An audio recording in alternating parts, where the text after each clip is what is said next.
ikinci tapqırın ikinci aydımçısı Mara velayetinin Begenç Azadov Defamina diyen aydım Defamina diyen lakam bilen hak söz diyen aydımının dinlap başlayız. Bismillah yürüdüm. Değmesin gözümüz herkes. Sözüm kimse değil ama bolup kaptız.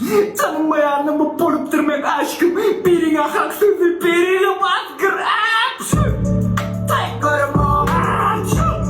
Siz gelin o. Bunları gelip benim o. Uy! Tayklarım o. Siz gelin o. Kız gelin o. Öğraydım şu. Annemle duyuyor, annem oktav yöne kuanın biri yanımda tane zor. Kaçırdan aşağı. Ene no name'ler bırak.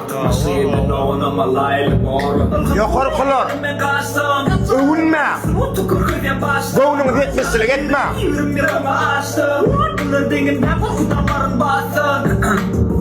Değmesin gözümüz her tüf.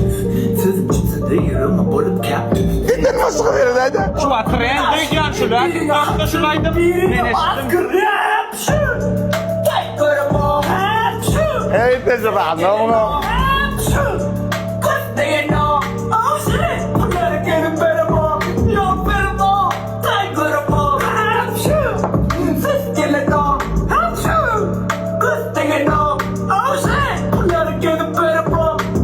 Senden ya.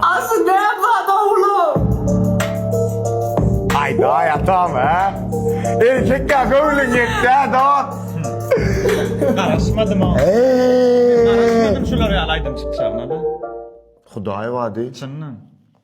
Çınnan katı kov çıkarttır bulaydım. Şuma. Aydımından yana adını yattan çıkardım o bloglunun o. Beğensen. Ne? Niye de sen o? %100 sulaydım. Çınnan Erkek aydım yani. kovu. Aydım kovu. Men doğruyum. Aydayın. No neyim deyip yemmesin çöplü değil mi? Ne? Ener rapli dille hem çıp. Yok şular bilýän näme üçin yok. Aytma diye dilvela diýişgaladyr diye. Aydımın baş şarasını. Zahide de aydan barcamın. Eden zatyn o bloglunun o. Emeşme pizze zatlar gurlasın milyalar. Özüm düşündüm kimler ala. Malajet begenşan. Kalon kagurla otur no. Malajet begenşan. Berekella aň mallyň aydym bilen ne? Vere seret. Hı? Ha. Değmesin gözümüz her tüf. Sözüm kimse değil ama bolup kaptız. Tanımayanı Gidişsin mı oraya. bolup durmak aşkım. Birine hak sözü birine baskır. Tayklarım o. Siz gelin Bu ikinci gerek dinledi ya oğlum. O da hareketin avuşu dinle yanlış oldu.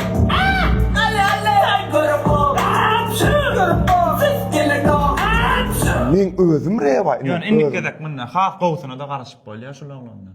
Da ne o eden zatna seretdaram o. Karaçı maydanına begenşan malacet. Apşu maydımı hak sözü ya bu. Ana ne mi hak söz? İnni düşündüm. Karaçı maydanına begenşan. Sana sila, sana hormat. Malacet, realne %100 da atam da men aydımlanma gowniyetana qoşuloglaryň oýuny. Erkekkä men dogry maydan malacet immensin birinji yer alarsyň oýdum umid edýän. Bilem okyny halkyna äli yarar bolýany sen birinji yer alarsyň umid edýän. Men şundan häzir ýene 3 tane wa da bagşan gownitmişikde men şundan gow aýdym eşden oýdum. Hakykyny jüriler höküminde menim şunu aýdýan saňa. Şoň üçin diýjem sen bu taýda düze dere de zadyň ýok saňa maslahat berere de yerim ýok. Realne ýyrtdy aýdymyň. Malajet. Karaçı mayda işin üstünlük. Berekella. Yine karışa senin. Realni o. İnne haksızlığında yapışın. İnne bileme okunu neyme çıkaryan inni. İnne çıkaryan mı ya burada çıkar. İnne daşları aydım ver. Malajet. Gorkoz hasap etsinler. Malajet radno. Begenşan. Malajet. O sözüm yok. Ben boyuna gidim. Malajet aydım o sözüm yok. Tak sen bırak urlasın gel ya sen popşun dilini yuttun mu? Yok, normal da aydım kovu. Men şu normalde men şu yırtışılaydım. Ben şunu da klivi şayfım da ne şey diyordu bırakılaydım. Sen öğret kırınca ne aliklivi şardım şuna. Men şuna dikis işardım. Dikis klivin telekom. Dikis dolanna животные, так сказать, zat ederdim. näme dinamikada, životny dinamika geçip dur. Her sekund olay düşündüm. Şu derecede adam şonu görüp oturanmakdy. Men şeýle bir gülmärdim dinamika bilen. Şulaydım şonu okşady ya. Şulaydım şonu realny bot okşady ya. Şulaydım şol diýen men kelemde klibi realny gujokla ya şu. Şu derece dikist garaş yaşıl men şol oglanyň. Men şol oglanyň nesip boda gelje men bilemok şu gurulsam gurulap oturup bermeli. Sağ olun emma Taňry ýakasyn malajet beňen şan.